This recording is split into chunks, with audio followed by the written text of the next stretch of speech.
I really felt like I wanted to be fit. I wanted to go to the gym. I wanted to stop with my eating disorders. I wanted to have like a healthier avenue. And so I started there with fitness. And then when my friend was like, come try this Pilates stuff. And I'm like, okay, tried it. And there's a mantra. It's 10 sessions, you feel good. 20 sessions, you feel different. And 30 sessions, you have a whole new body. And it really, she gave me 30 sessions and like actually felt, it was like I've never looked like I worked out. I always worked out, but I never had like a shape to my muscle. And I was like, well, there you go.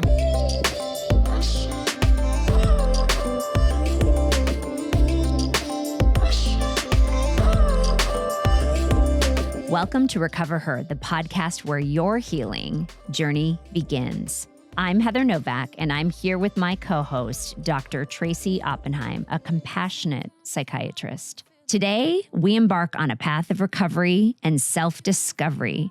We are dedicated to inspiring each and every one of you to overcome your struggles and live your best, most fulfilling life. Your recovery starts now, and we're here with you every step of the way. It's only up from here, 'cause there's no one else that's me. On today's recoverHER podcast, we have one of our favorite people. We're thrilled to welcome Kelly Snailum, the powerhouse founder and master Pilates and Barre teacher trainer behind Arizona's Remedy Pilates and Barre. Since discovering Pilates as a wedding gift, is that true? Yes. Wow. Kelly's passion ignited into a career, teaching since 2005 and opening up her first of 3 studios in 2008 in Scottsdale. That was your first of 3 locations. Over the years, she's trained more than 200 instructors, built 3 boutique locations, which I frequent all 3 on a regular basis each week, and earned recognition as a top Pilates educator in the Valley. Kelly bridges science and soul, from mastering injury recovery techniques to earning her cancer exercise specialist certification. She designs movement with deep purpose and heart. As a mother, entrepreneur, and early morning trailblazer, she models not just physical strength, but the embodied resilience and leadership we celebrate here at recoverHER. Thanks, Well, Kelly. thanks. That was really nice. For being here with us. Of course. So, I mean, typically we start out with like a question of would you rather? I don't know if we, you have one? I have one, yeah. Sweet. Go for it. Yeah. All right. Are you ready? I'm ready. Would you rather spend a day with Joseph Pilates or go back 20 plus years to when you were just starting out your career and spend the day with yourself? Oh, It's a good one. Thank you. a day with Joseph Pilates or Your younger self. revert myself to 20 years ago. Get to hang out with her, tell her things. For how long? Hold it 24 hours. Okay, Hold one it. day. Got it. Whole day. I mean, I don't think I have any reason to go backwards. I would hang out with Joseph for a day. Cool. I think was probably a pretty weird guy. Yeah. So I'd be down, especially if I know what I know now, Yeah. and could go back and ask Yeah, him I actual bet. questions and the controversy of the Pilates industry these days, and see how he Yes. feels about it, and get a little insight into his German Yeah. lineage. German Cool. lineage. For our listeners that don't know who Joseph Pilates is, can you tell us a little bit about him? Sure, yeah, absolutely. So he is the founder, I guess, of the movement called Pilates. His original name for what we teach was contrology. He was born in 1883, so I mean, we're talking years and years of this movement. He pretty much developed a system around I think it was 1912, 1914 for himself, because he was riddled with diseases like rickets and asthma and different things when he was a child that kind of left him, in his words, sort of like helpless, like he couldn't defend himself, and he felt like he wasn't strong. So he, I think it was his grandfather. It was his father or his grandfather gave him an anatomy book for some reason, and he just dove right in. So his method has always been very rooted in anatomy and health of the spine. So his kind of theory is that, we're only as healthy as our spine is. So everything that we do in Pilates has some version of alignment involved. And after World War I, he fled to America because the Germans had kind of asked him to come on board, and he wasn't really feeling the direction that things were going. So he hopped on a boat and came to America, met his third wife, Clara, on that boat. And opened up, they called it a gym, right? It just happened to be right next to Ballet on Fifth.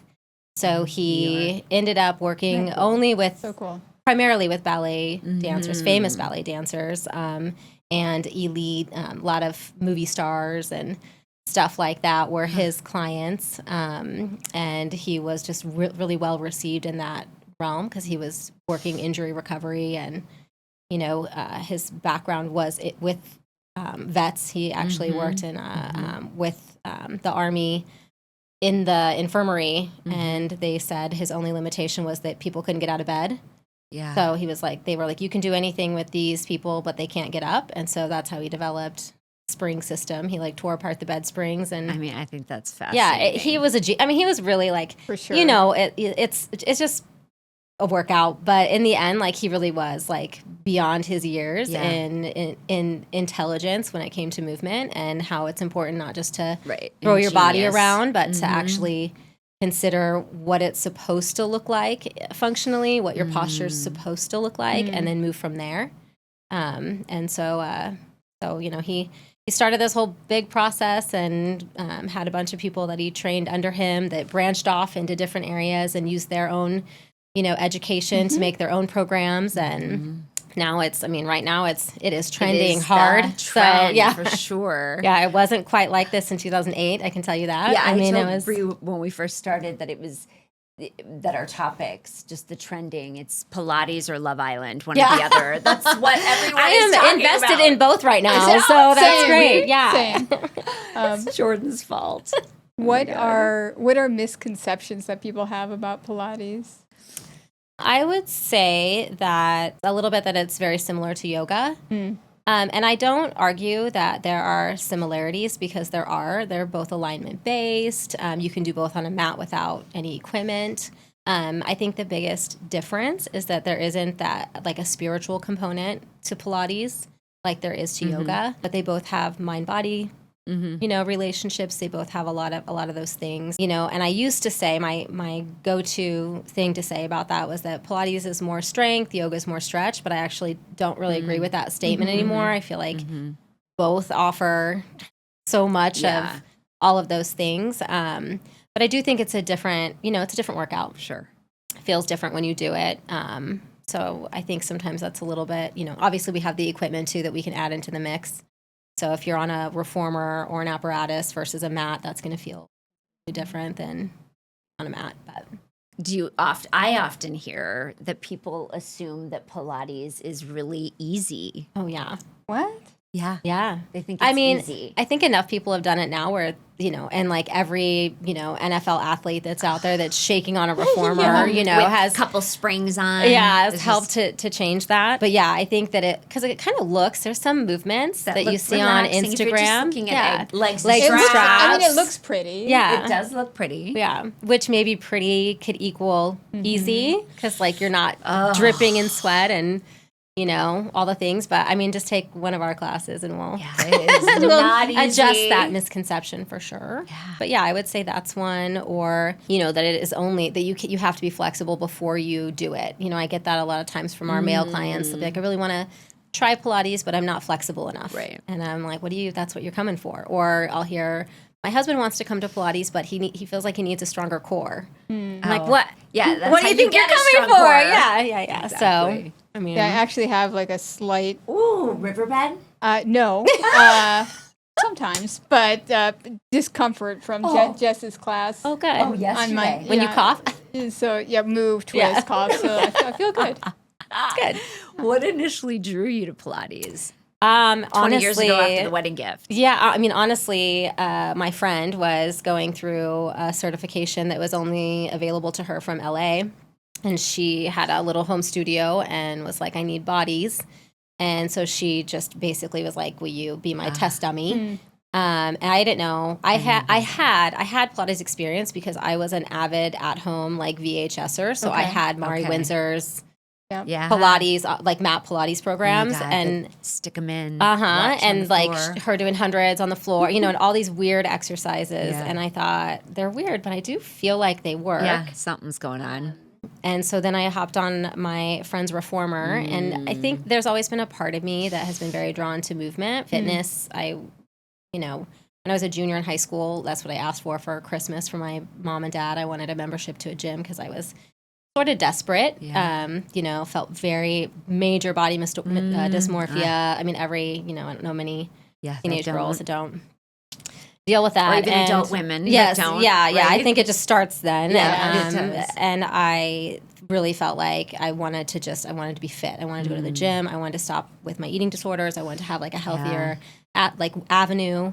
And so I started there with fitness. And then when my friend was like, come try this Pilates stuff. And I'm like, okay, tried it. And there's a mantra. It's 10 sessions, you feel good.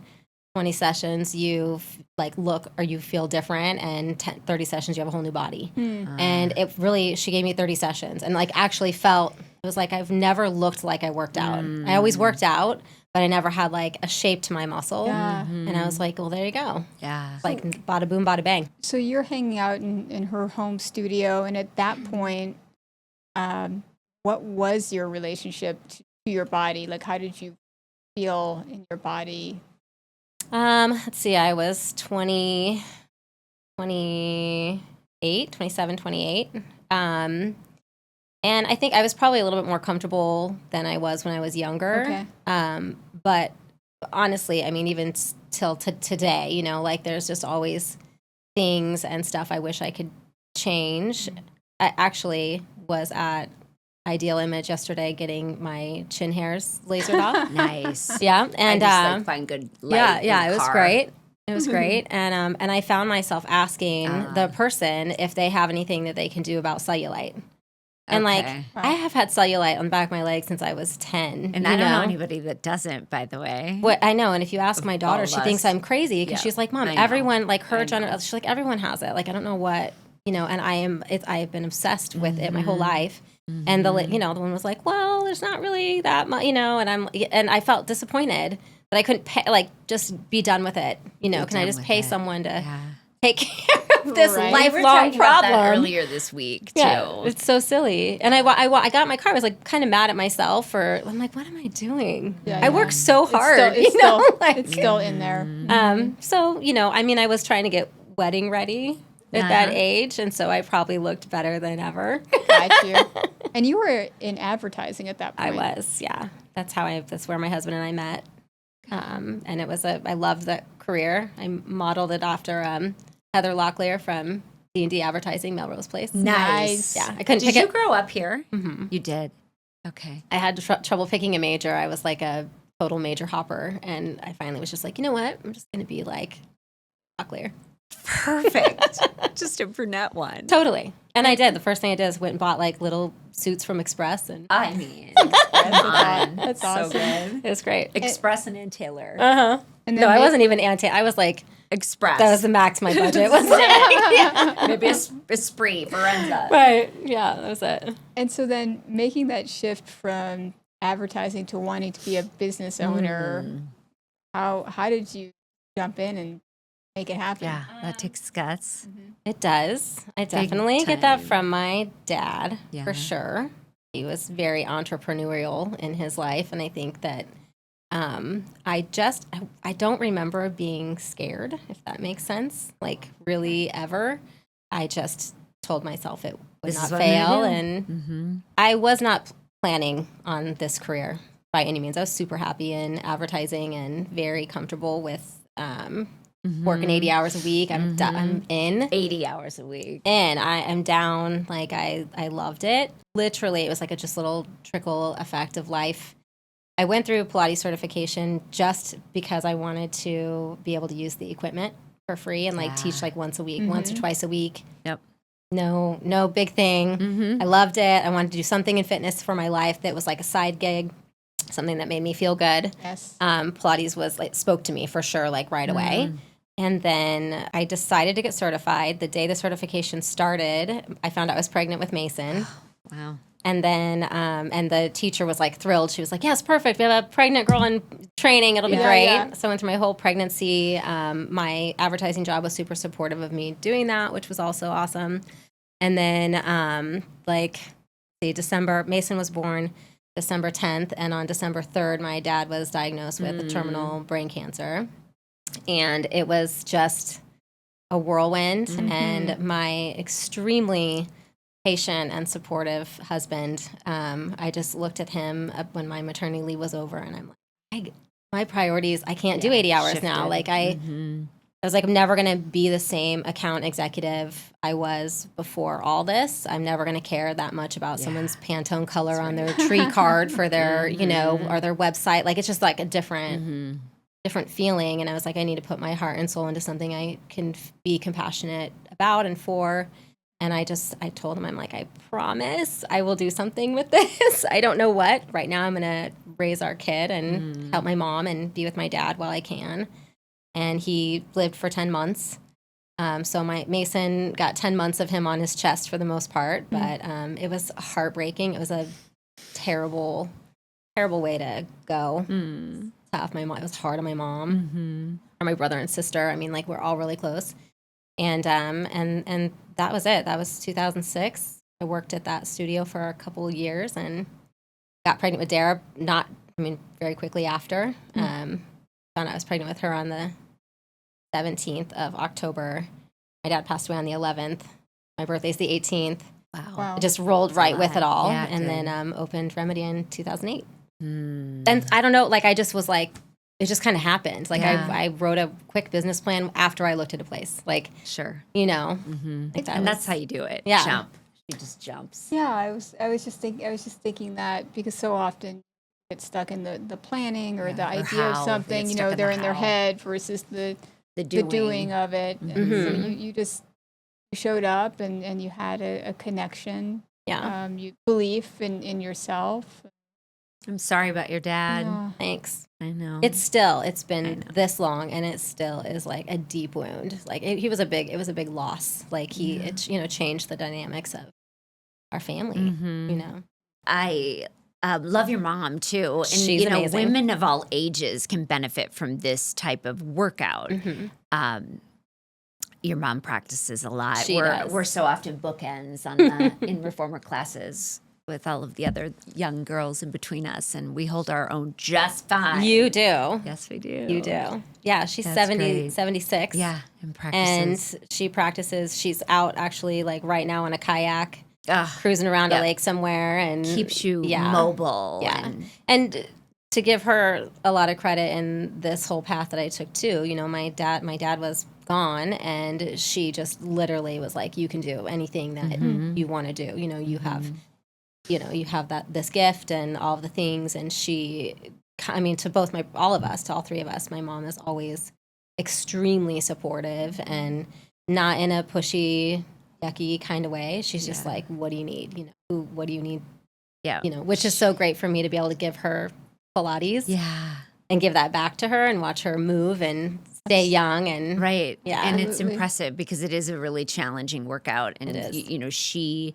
I don't see her modifying a whole lot. She's doing her thing. she does. And she's And had keeping some up. things. Yeah, Yeah. she's had some things this last few years, and it's very impressive. She gives us a lot of inspiration. Yeah. Make no mistake, Kelly is definitely the heart, the brain behind your businesses. They're your other children, all three of these amazing locations. So if you haven't gone, you must seek it out. But we've talked before in the past too about the type of women that gravitate to Remedy. And I love I call it the fellowship, the community, the vibe that attracts the tribe, right? So your kids work there, your mom is there. It feels like a greater extension of a family as far as the men and women that are there every single day. So they are beautiful people. And I did a lot of looking at other Pilates studios when I started getting into Pilates. And As you Remedy should. just As you got should, me yeah. addicted to it. Yeah, in the Well, best way. I love that. If I went back to like the, business plan for dummies that I wrote in 2008, my mission statement has a lot to do with not just, how much money I want to make or this. It was more about like the environment. And I think that is why we stand the test of time and why, even though there is really a studio on every corner, feels I like mean, it which, these days. could feel intimidating Yeah, as sure. a small business owner. And instead I'm just out there like training all my competition, It's so Yeah. true. Well, and you mentioned it. So Pilates has sort of evolved. It's like a yeah. Starbucks. They're on every corner now. Yeah, it's like Froyo. And so, what are some of the things that not only you've incorporated into your studios and your classes that you love about the evolution of Pilates, but then on the second hand, what are some of the things you are weary about or kind of disappointed in seeing? Sure. Yeah, it's a great question because I hate to talk about Pilates like in the good old days, but it's hard not to sometimes because when 20 years ago, a class was 4 people max. It was called a quad. There was, you never had, and you had to take at least 10 private sessions before you could qualify to be in a class. And it was just a very different environment. And I think along the way, that was a little bit hard for me to separate from because it did feel really useful. It didn't feel like it was just a dumb rule that existed that didn't benefit people. But to keep up with, the times, we really did have to just we still only have 6 people in a class, which is still less than I think what the industry standard is right now. But 6 people to me just feels semi-private and it feels like you're still getting an intimate, like somewhat personalized experience. And that is something that I've kept true to what I believe helps us stay slightly different. But, we'll let a beginner into a class. And so we call our classes all levels, which is probably where I've adopted more of, the culture changes because I don't want someone to not try us because they have to take a private first. I want them to come in and try it and just make sure my teachers are skilled enough to manage the fact that I've got Heather, who's advanced Pilates on this end, and, Mary or Karen over here, who is beginner Pilates and never been on a reformer before in one class. And so it's been a challenge. I think our newer teachers, really that's their biggest struggle is how to teach to that range. But we really try to get them, we educate them well enough to be able to do that. And, it's tougher because that beginner really would benefit so much from like a handful of one-on-one sessions, even just to learn about their own body, 100%. To know like that they're hyperlordotic or that they have, rounded shoulders or that they hike their hip on the right, or that even though it feels like when they press their legs straight, one leg is longer than the other, that's muscular, not physiological, like unless you were born with a shorter bone, like this is fixable. But just to know some of those things is so beneficial so that when they go into class, they already know so much about themselves that they could like make the exercise more valuable. But I'm like the worst salesperson ever. So I'm not going to push. I'm not a pusher. You're not a pusher at all. Like, even, for years I was at Dara's dance studio. She danced at the same studio for 14, 15 years of her life. She's 17. So literally since she was 2. And for like 5 years, no one knew what I did, Kelly. And then one day I talked about it, and then all of a sudden I was teaching Pilates there and all the things. But it's like it's just. Well, I'm grateful that you're sitting here right now so Yeah. that we can self-promote and get the main remedy out there a little bit more. I just like, it's like if it's organic, I'm down. Like if it's a sales pitch, it's like very hard for me. So and it's worked that way, of course, very effectively. Yeah, it has. We're a successful studio. The teachers that I bring on, I get to hand pluck out of my teacher training system and our program, which is a gift that I received from Pilates Sports Center from Kelly and Andromeda, who created this amazing program for me to teach. And I think we're up to more like almost 300 at this point of like students that we put through teacher training, and being able to pick them out of the lineup and have them, they already understand the vibe and the relationships that we build, and I do believe that you kind of attract what you want, and so it's like every once in a while we'll get a few in that you can tell kind of don't fit. And I would never say like, hey, this isn't a good fit, but it's just naturally, Sure. you know. They'll find where they belong. Totally. Right. Yeah. And I think it's great. Like I usually have to like kick people out. You know, I'm like, you guys are talking too loud. We have another class going on. Go. Right. Go have coffee, you know. It was nice being on the other side of it a little bit. Jordan didn't get trained in reformer Pilates, but did your mat Pilates with She loved Yes, and I think it was such a good experience for her. But then also, you know, now when she's teaching classes and she's barre classes, it has really changed her. Yeah, it has like totally as changed a her. human, not only like her relationship with her body, but just how she has a Conducts presence herself. when Yeah. she walks in a room. And Goosebumps. I know. Yeah, it's true. And I just want Those to are the biggest compliments. She reminds me a little. I mean, I love so many of your teachers, so many of them. I love. But Jordan reminds me a little bit of Bridget. It's such a compliment. If she just to gets a see little her bridge, come she's good to go. out. Yeah. It's really awesome. That's amazing. And I do want to jump back to what you were saying about, you know, if you do have the opportunity to take some private classes before, because, you know, unlike, you know, Heather being like expert Pilates, I had a very different like entry into Pilates where, you know, I came in not being particularly embodied and didn't have a lot of confidence, but it just became such like a laboratory for me because having like the one-on-one sessions, it's, I mean, like figuring out what springs and this and that, that's all fine. Like everyone can get that. That's no big deal. But it was so fucking exciting the first time I actually felt my oblique fire.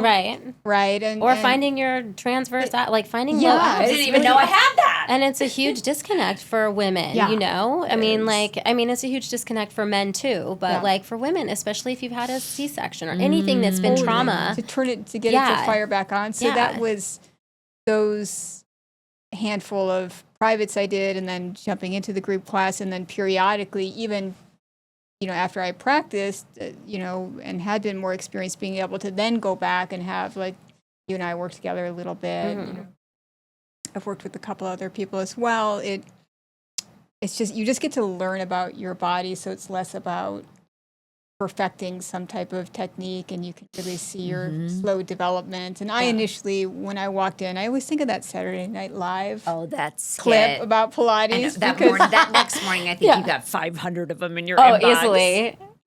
Easily. And honestly, it was the best. It was the best because you walk in and I mean, you're intimidated. It looks some, like a kink store. God. Just the number of words coming out of our mouth, you know. And then what the people are doing with their range of motion, you know, my little legs are like, oh, you know, but it's so good. But the one-on-ones amazing. give you the ability to feel comfortable with what your range is. And you get the insight into understanding more of why a bigger range isn't better necessarily in that scenario, because you're never going to get stronger if you always just allow your back to take over, or if you start over with every movement. Right. You know, it's very hard to get deeper in the movement if every time you're doing more of like a crunch or something that is like a different, you know, there's benefits to that. It's just not what we're doing in Pilates. But like discovering those little parts. it's been so. And it's I been love so your journey, fun. and I've been so proud of you. I love watching that progression. But where I am today is not where I originally started when I walked in the doors of Remedy, and I'm glad you brought that up, because I wanted to ask her what you see as far as kind of trauma recovery playing a part in some of the people that attend the classes. So I had broken my arm.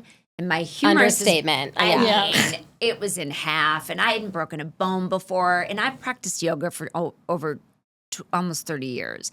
And that, I was in a deep, dark hole of 3 months of a depression where my bed literally ate me. Yeah. And so I couldn't even meditate. I just refused, and I couldn't go back to the rooms and even just sit. I could not do it. For whatever reason, just the trauma was too real. The injury was painful. They wouldn't cast or surgery. It just was there. And I felt it. I couldn't brush my hair. I couldn't comb my hair. Yeah. Obviously there's worse type of injuries, but it led me to Remedy. So I had been taking some privates with Greta up at Gauzer, some, and looking at other studios prior to the arm break. And I think I had taken a few classes every now and then, which you do have to, it can be intimidating. So you just have to 100%. give yourself a little grace and walk in, sign up for a class, show up. Any of the teachers are amazing. And, you do have to be a little brave. 100%. But when I remember looking in her window because I had a friend that used to teach and she had 3 reformers upstairs. Yes. And it was the frat's daughter. Anyway, she was amazing. So somebody led me to her, but I'd keep looking as I walked by. Creeper. And I was, curious for sure, but a little intimidated as well. So you just have to walk in, just the doing part. But I broke my arm. Had privates with Steve. Yes. It was amazing. And she used to just watch me from the front desk.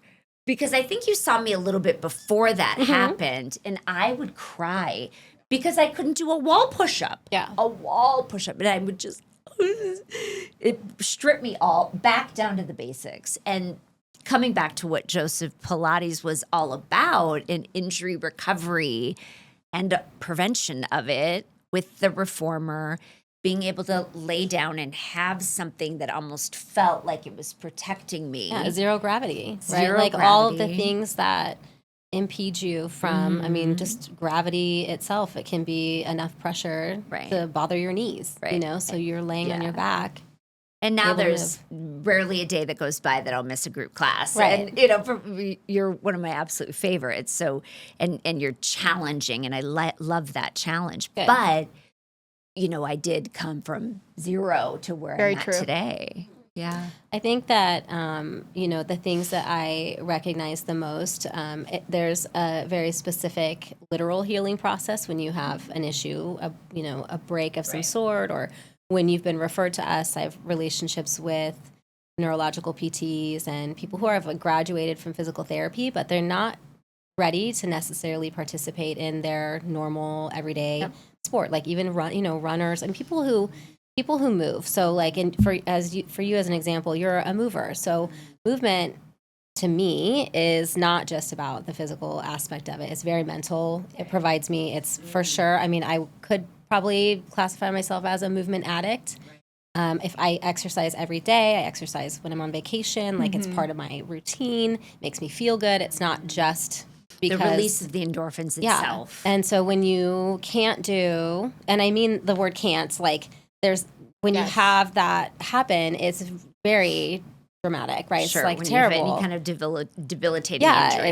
It will make you depressed, all the things, and exercise provides endorphins, all the science, all the things. But I think what I notice the most is progress. And it's not, a lot of times it is physical, but for someone who came in and one of their goals was to, be able to touch their toes again, like say they're in their 70s and that's their goal, and they reach that goal fairly quickly. There's like a lot that goes into it, but it can be reached like fairly fast. That's beyond gratifying, and it's different to me that way because it is just a workout, but it does have such a component to it, to lifestyle, that. And I would challenge you a little bit because I do feel like it is a spiritual experience. I do think with the mind-body connection, I do think with, in particular, like there's something about having a strong core that shifts things emotionally, and the breath work. I would say if you are a spiritual person who taps into that, then 100%. We just don't like om and chant. Sure. Like that's what I mean. But I think for sure, because it is for me, I can lay down. I have a reformer at home.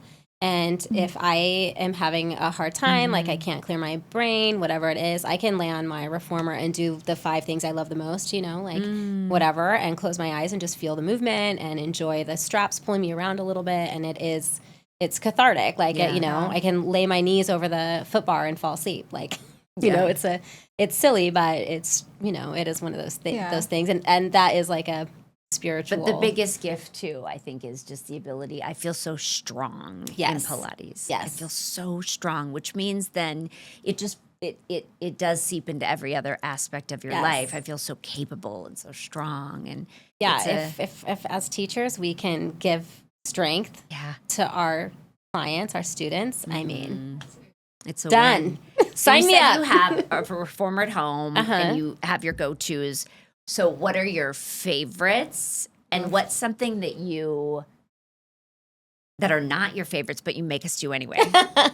Well, number one rule is it's not my workout, so I make you do all kinds of things that I would not pick as my favorites. Honestly, favorites is a hard question. Like, and you can ask any of my students that have gone through teacher training, because like I flip the page, I'm like, oh, this is my favorite. Oh, okay, I flip you the have a page, I'm lot like, of oh, this is favorites. my favorite.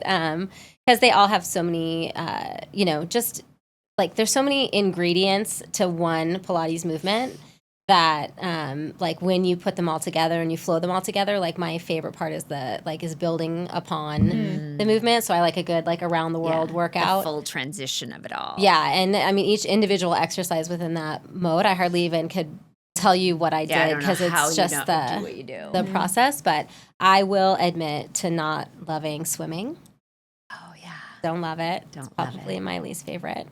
On any apparatus, the mat, anywhere else. But I don't love it because I need to do it, Yeah, right. which is That's kind way of it the rule goes. of thumb. Yeah, like whatever we need the most. But honestly, like I love Pilates. Coming back to my practice with yoga and the asanas, what for Ashtanga or different practices, you have a certain number of poses. Do you find, because in 3 years that I have attended on a very regular basis, maybe 5 classes a week on average, that I try to do that I've never done the same thing twice. Amen. Ever. They're good teachers. Ever. Yeah. I'm like, how is this possible? So it's not like I'm doing the same thing over and over again. Yeah, Which at least not the same flow. Not at and all. So I think that's another compelling difference with our studio, and the reason that like even though I love the growth of I love having 3 locations, looking at 4, I love that, but people ask me all the time if I want to franchise or anything like that, and I'm super hesitant because we're not really a franchisable model. I don't have like a book Right. that's like, here's how you teach and what you teach. So part of my, hiring process is I want them to be fundamental in the movement. I want them to stick to Pilates, meaning breath, alignment, like all the 9 principles should be a part of whatever it is they're planning. But I allow them to be creative and to find their own voice. I don't want a bunch of cookie cutter teachers that all sound exactly the same. Like we all have our own style. We all So have, true. and I think it makes them better teachers because they don't have to transform themselves into this or that. And there's a person or a group of people for each style. And like Heather hops around a little bit, but like, I know she loves me. 'Cause she's like in all my classes. Because and you challenge the shit out yeah, of it. and I know that she loves Steve. I know that she loves Yeah. all the teachers, but like there's something about my style that she loves, and I know like Bridget has a major following. Steve has a major. They have followings of people, like little cult followings of people who love them. Jess, I mean, Yeah, who they're doesn't want to be in a amazing. Jess class? Like it's just. Yeah, I'm It's already just- worried about Caitlin going on maternity break. I know it's gonna be very sad, very hard. I'm worried about me when I bet you are. Well, speaking of being worried about you, not that I'm worried about you, but Thanks, Trace. Because you got this. What are some things that the business has cost you, or like what are some of the sacrifices? I would. So my family, my kids, and my husband have been so supportive. My husband is literally, it's so supportive to the point where like I don't even. I just like emailed him or messaged him the other day and was like, hey, by the way, I just put an LOI in on a place in Gilbert. He's like, what? Okay, number 4. Yeah, and I'm like, I just thought I'd let you know. But I think there was a period of time when, so I opened in 2008. Dara was 15 months old. Mason was just a little over about 3, and I think it was harder on my marriage to because I am an all or nothing kind of gal. I had my marriage, had my kids. My kids would never suffer. They are 100% like always numero uno, like no question. But I think that there was a good period of time where I let my husband, our relationship, Some disconnection. for sure. Like we've always been together, but there was a time that probably could have used a little bit more of me, and I was just all in remedy kids, remedy kids, remedy kids. And still he still shows up and does handyman work for me every weekend that I need, and fixes my audio systems when they break down. And they still like each other. Both their kids are going to be gone and off, and they still like each other. So you get the whole you get to do it all over again. Yeah. Nice to be married to your best friend. It is. And and going through different things in relationships, like I think some people, it sometimes works and it sometimes doesn't, and for him and I, like we usually, what we go through almost makes us like stronger. So fortunate that way. We're very different in Aries. Very different humans. Just about everything. But What did you're Libras? Okay. You'd probably still pick each other if you were on Love Island. probably. I think so. I think we would gravitate. Are you guys My husband doesn't watch Love Island. Are you guys closed? Yeah. We're closed. We're closed. There's no more, It's amazing. Yeah, we're closed How did you relationship. pick the name Remedy? This is debatable because my husband swears that he picked it, and I swear that I did, and neither one of us can remember. But so I started Remedy with my sister-in-law. Okay. And she was a massage therapist, hands down, like one of the best in the universe at the time. And so she wanted to do massage. She also taught Pilates. She wanted to do massage and Pilates. And so our old name, if you ever like Google us, you might find Remedy Pilates and Massage, because that's what we were for like the first 7 years. Okay. And so Remedy had to embody both like something physical, but also wellness without it being like too wellness. It wasn't a spa. So we just came up with it through the course of, every word on a page that had to do with core, and then every word on the page that had to do with, with wellness and all of that stuff. And Remedy just spoke to us. Good name. Yeah. And it has a lot of meanings to a lot of different people, which is kind of nice. Kind of, we want to be the remedy for whatever you've got going on. For it all. Yeah. What's your go-to, like, snack, or what do you eat after? Don't you really think a whole lot about diet? These days, I don't think as much about diet. Ever since I quit running like 4 years ago. It was the best thing I ever did for myself. Do you miss it at all, though? I miss it. I miss it when I go to California. Yeah, when the weather. I miss it when it feels good to run. When you're outside, right. I miss it then. But do you think you'd ever pick it back up? I don't think so. No. My body did not love running. I had a little fight with myself every day, and I was running marathons. It wasn't like I was just like a couple miles here or there, and like it just. I miss that feeling of finishing 20 miles and being like, I just did that, but I just have replaced it with other things that make me feel better, accomplished. Yeah. But since then, like I think I had a little therapy to help me with because I was perpetual dieter. I said I was going to write a book that said running makes me fat because I would not eat properly for how much I was running. All out that metabolism. Oh my gosh. And I was like, I just, constantly like dealing with the forever yo-yo. So I don't have like a diet anymore, but I do try to eat, like I'm on the protein train for sure right now, like a little more protein than I used to, because I've never really been a huge fan of like meat protein. And so I'm really forcing that a little bit more. But I'm not a huge snacker. Yeah. You just like your coffee. I love coffee. I like to hold a coffee. Dutch Bros. Really, from anywhere. I don't drink it as much as I hold it. Well, I just have to tell this story because so ridiculous. Because Remedy is very pro dog, and so Millie is a superstar. So she's a Yorkie, She's right? a Yorkie, yeah. Mm-hmm. And so she just owns that studio when she's in there. And I came in and I had a coffee cup, and Like a keto coffee, wasn't yeah, it? so Yeah, it was like it was butter and then He just told me. MCT oil. It was so oily, and I put it down, and then Millie was sipping Millie- away, chugging. yeah, like embarrassed for her she was right now. chugging. she drained that coffee, and then she had such a reaction to it where she was like, I think, coughing a little bit and gagging a little bit, and I was so nervous for Millie. And do you remember what you said to me? Oh, I was so pissed. No, yeah, right away. I said, if you fuck this up, If you fuck this up for if me, you I'm kill Millie, you fuck this up for me. I mean, it would have been Millie's fault, but I would have probably held it against you. Oh, yeah. no. Fortunately It was for allowed you back though, in. Millie she's very Millie didn't used care. to taking down a She was coffee. fine. She quite literally this morning, I had a coffee drink sitting on the ground, and she literally knocks it over. hilarious. Like she knocks it over so that it spills, so that she can lick it Oh, up. Like yeah. she loves coffee. I got her that puppuccino, Yeah, like Yeah. a squeezy toy. It was Yeah. really sweet of you. Oh. And we After were you allowed almost killed that. her. Yeah. We were allowed that. You messed this up for me. I love that. Yeah, I was really I didn't know that you concerned. said that to her. Like, That's I hope funny. Millie's okay. Yeah, She she better just be. had a Better little. text Her Kelly. tummy was fine. So good. Yeah, she got extra.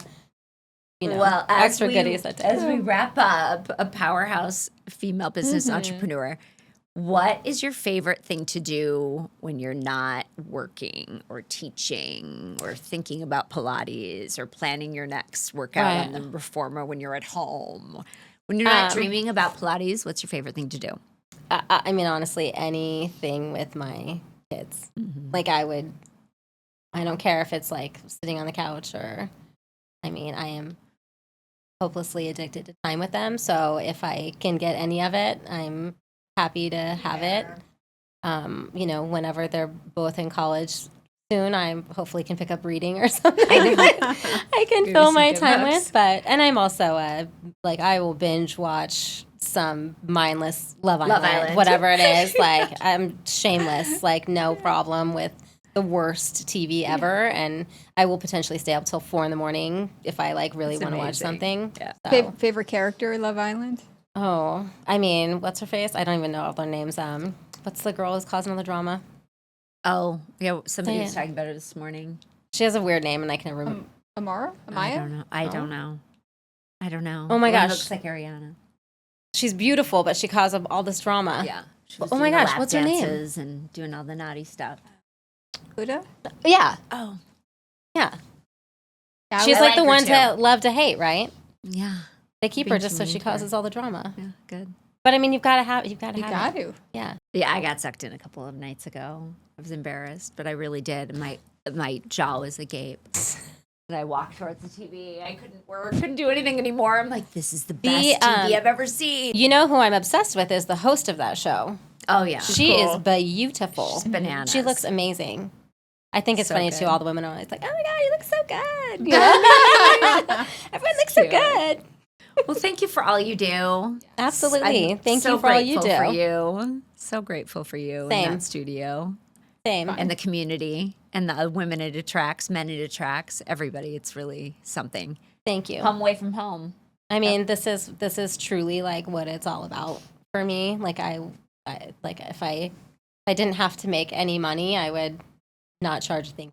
You know what I mean? It's like Oh, you created it's good something so it's good beautiful. to love what you do. Yeah, she really has. Thanks, Kelly. Thanks. Enjoy your upcoming vacay. Thank Yeah. you. Thank Enjoy you. the beach. Yeah. I'm working my way back towards being able to take one of your classes. I've been slacking a little bit. Took a little so- time off. You'll be But back. this is you're just giving me the scenario. I just come. Yeah. You know I'll make it right for you. Yeah, as I do half of it. Oh, You do it. You do what you can. You find new Right? body parts and new muscles Yeah. every single time. thank you. Me